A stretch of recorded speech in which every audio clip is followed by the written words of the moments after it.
இல்லை ஸ்கூலுக்கு போடா, ஒழுக்கமாக போய் நல்லா படிக்கிறதுக்கு வெளியே பாரு. பெரிய ஆள் ஆகணுன்ற லட்சியமே இல்லையா? ஏன்டா இப்படி பண்ணுற? போகிறேன் வர்றேன், இங்கிட்டு போகிறேன் அங்கே போகிறேன், பள்ளி குறைக்கிற. ஒரு ஸ்கூலுக்கு போகணும், ஸ்கூலில் எதுவுமே கேட்க மாட்டாங்களா? ஏன் ஸ்கூலுக்கு வரல? எதுவுமே நல்ல பழக்கம், சூப்பராக வருவேன். நீ சோத்துக்கு ஆர்டர் வாங்கினடா, பள்ளிக்கூடம் போனால் சோத்துக்கு ஆர்டர் போடுறது கேட்குற அப்படி அப்படி கேட்டேன். அவங்க பார்த்துக்குவாங்க. இல்லை நாங்கள் இருக்கேன், நானும் இருக்கேன், இந்த கேமராமேன் எடுப்பாரு, யோ கொடுப்பாரு. ஓயா சோத்துக்கு வழியே பாடியா சொல்கிறா. அதாவது இந்தியாவின் தலையெழுத்து என்ன தெரியுமா? கல்வி தான். உனக்கு முதுகெலும்பே அதுதான். ஏன்னா விவசாயத்தை எடுத்துக்கிட்டாக்கா அது வேற கணக்கு சொல்லலாம், முதுகெலும்பு அப்படிங்க. ஆனால் கல்வி உனக்கு வேணும்ல, அப்போ தான் நீ பெரிய ஆள் ஆக முடியும், சத்துணவு போடுறாங்கன்னு சொல்லி மற்றவங்களுக்கு உதவியாக இருக்க முடியும். நீ கற்ற கல்வி தாண்டா உனக்கு காலத்துக்கும் உனக்கு பேசும். உலக பணக்கார யாருமே படித்தவங்க கிடையாதுன்னு சொல்கிறான். பணக்கார யாருமே படித்தவங்க கிடையாது, கூட முட்டா பேசுகிற. முட்டாளாக இருந்தாலும் கூட ஒரு எழுத்துப்பூர்வமா அம்பானி ஒரு விஷயம் தான். நீ சொல்ற அம்பானி, நிரவ் மோடி, மல்லையா, அதானி, இவன் எல்லாமே முட்டா போய்தான். ஆனால் கோடீஸ்வரன் தான். நம்ம வந்து அவ்வளோ ஒரு டாப்பு எங்கேன்னு இல்லை.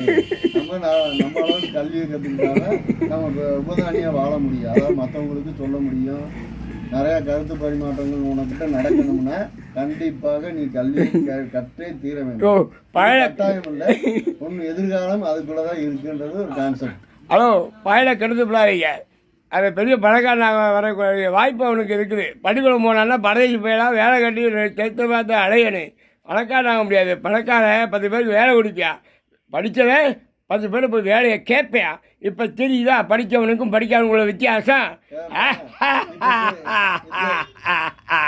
இந்த தருணத்தில் போய் நீ வேலை என்கிட்ட கேட்டேன்னு என்ன சொல்லுவாங்க? குழந்தைய வச்சு வேலை வாங்குறாங்க, அப்போ சட்டவிரோதம், அது செயல். அதுக்கு வேலை கொடுப்பது இங்கிட்டு.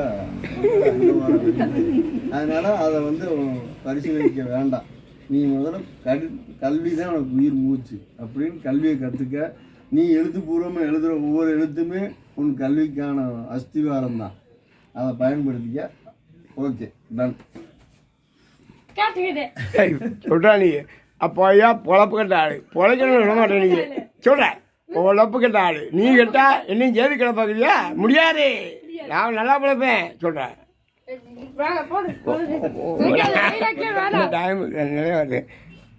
நன்றி, வணக்கம்.